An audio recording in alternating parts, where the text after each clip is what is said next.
पाठ कर पूरी पड़े हनुमान चालीसा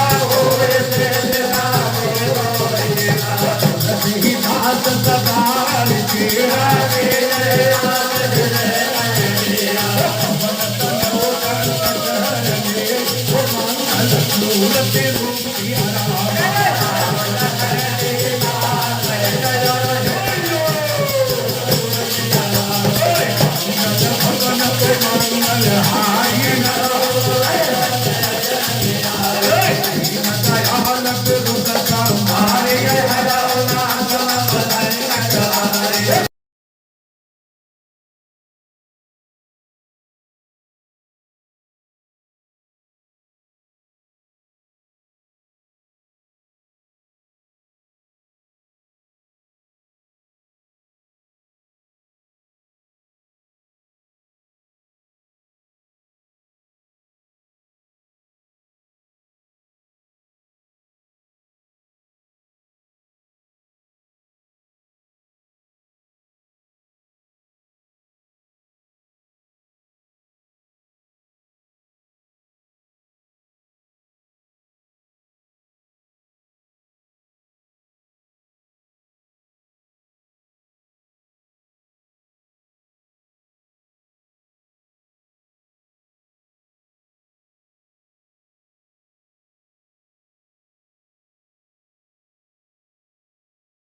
सदार मुंह के माध्यम से अपने दोनों स्वरूप कानों के माध्यम से इसको पीजिए, उसी में हमारा आपका कल्याण छुपा है।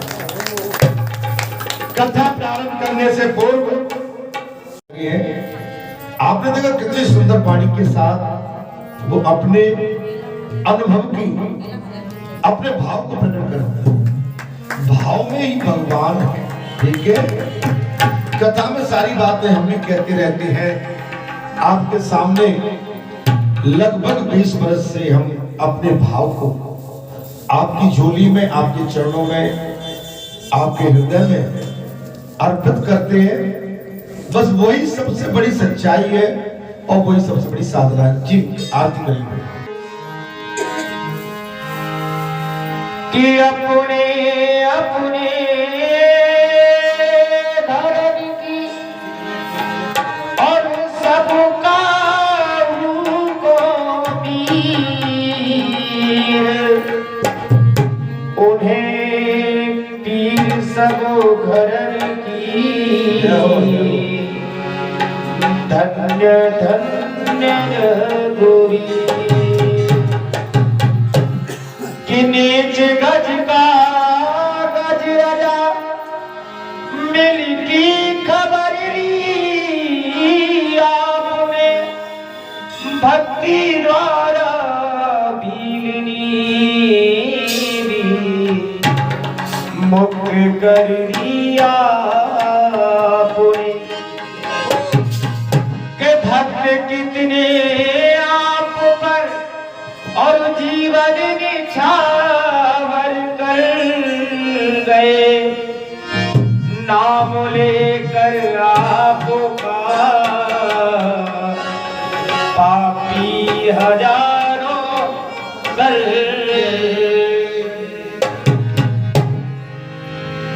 श्री भागवत कि श्री भागवत भगवान की है आरती, पापियों को पाप की है तारते। भगवान की है आरती,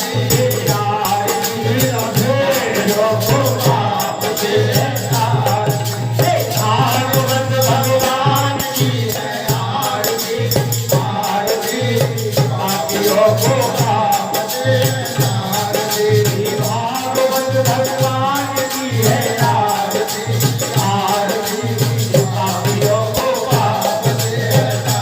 आरती,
मार्ग दिखाने वाला बिगड़ी को बनाने वाला ये राम यही घनश्याम जय ये राम यही घनश्याम जय प्रभु की महिमा की याद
निकट आवे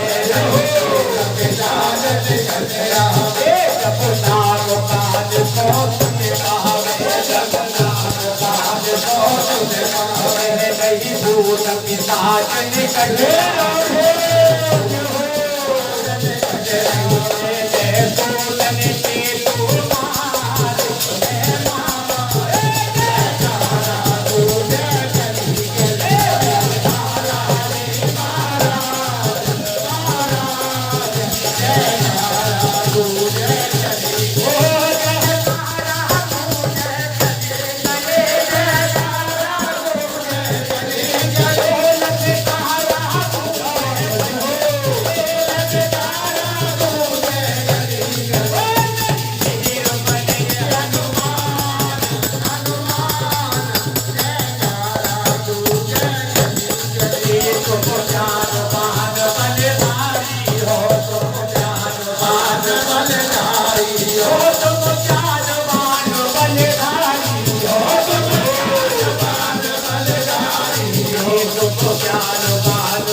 आयो राम आज वे तन में बोलो होली खेलन आयो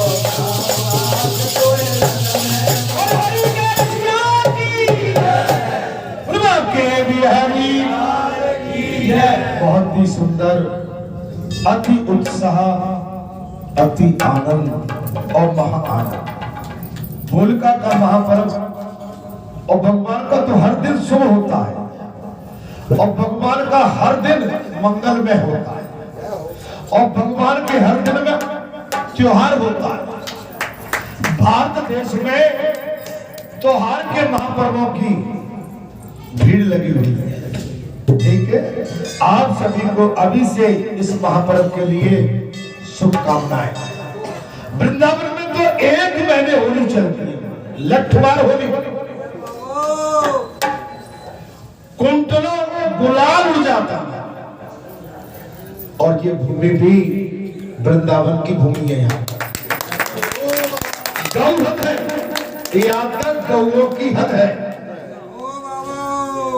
भगवान कृष्ण वृंदावन में अवतार गोकुल में और गौ चराने के लिए बरेठा तक आते थे। आप अंदाजा,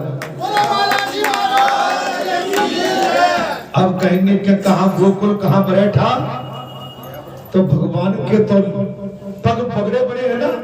जिस भगवान ने पूरी सृष्टि को 2 पगों में नाप दिया हो, तो उसकी लीला का तो क्या वर्णन किया।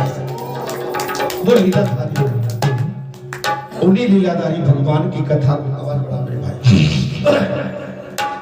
मैं आपके सामने कहने का प्रयास करूं, ये संसार भगवान के लिए एक खिलौना है। जो आपको संसार दिखता है ये अमर नहीं है, इसका विनाश भी होता है। भगवान अवतार लेके इस संसार के साथ खेल खेलते हैं और पूरी सृष्टि के साथ ईश्वर इस समय खेल खेल रहे हैं। परमात्मा लीलाधारी है, वो छोटे भी हैं, बड़े भी हैं, वो कण में है। अभी प्रातः काल की कथा में मैंने कहा था ना कि भगवान के सामने से आओगे, जब भगवान ने आसन ले लिया।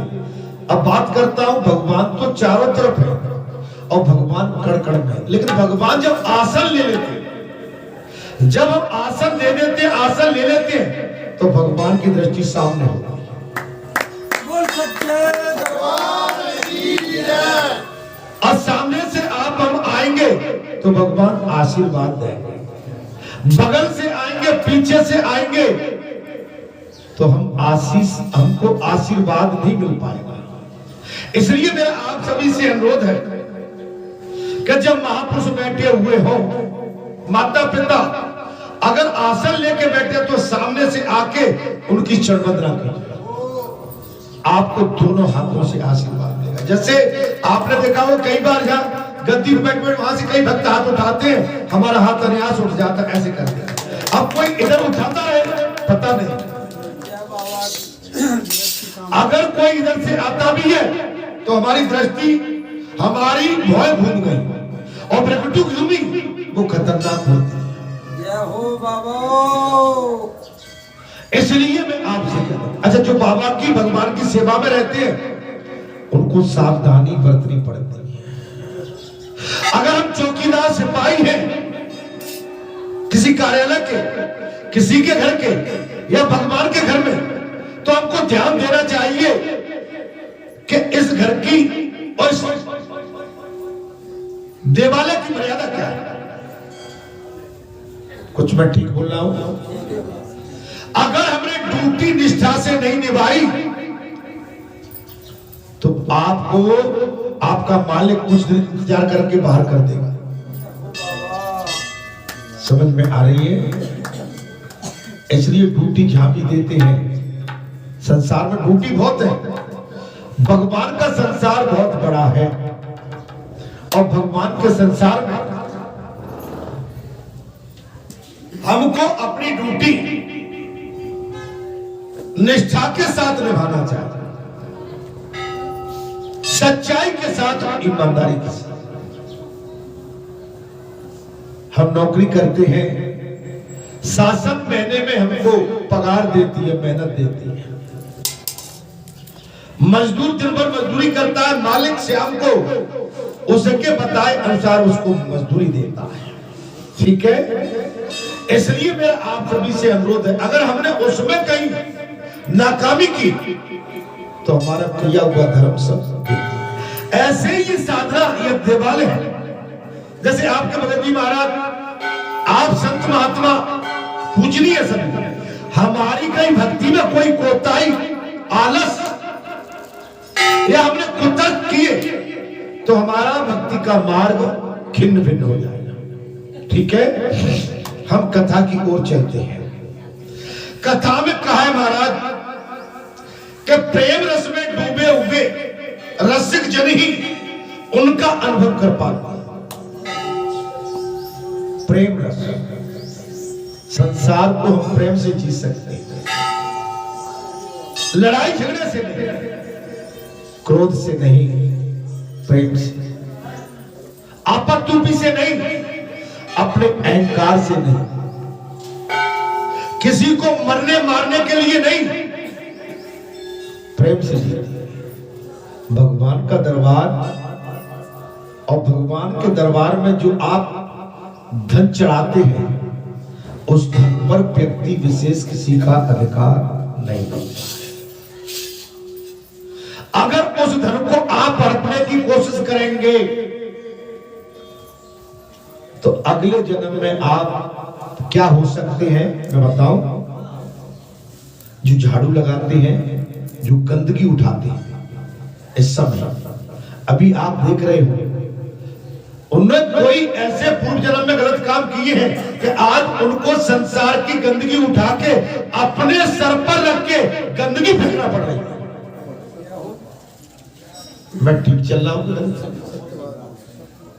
अगर आपको अच्छे कुल में जन्म मिला है तो पिछले जन्म में आपने कोई ना कोई अच्छे कर्म किए थे, जब आपको उच्च कोटि के कुल में जन्म मिला है। बाबाजी सरकार की जय।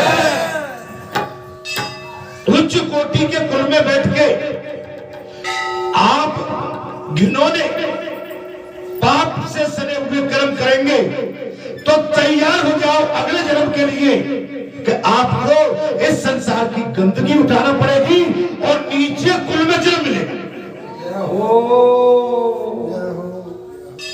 मैंने कुछ गलत कहा?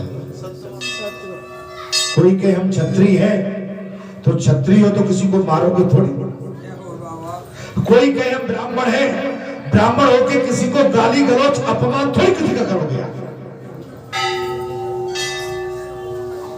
कोई कहे हम वैश्य हैं, हम बेईमानी करके अपने घर भर लेंगे तो अगले जन्म के लिए तैयार हो जाओ, शूद्र बनना पड़ेगा। अब इसलिए मैंने ये बात कही कि पिछली कथा में जो दृष्टांत आया था, एक राजा था, पिछले जन्म में शूद्र था, उसको वो शूद्र पर कसुड़ता था कि मैं छोटे कुल में जन्म क्यों लिया। मैंने अगर मैं आज बड़े कुल में जन्म लेता तो बालाजी के सामने जाके और बालाजी की आरती उतारता। मेरी बात समझ, मेरी बात को पकड़िए।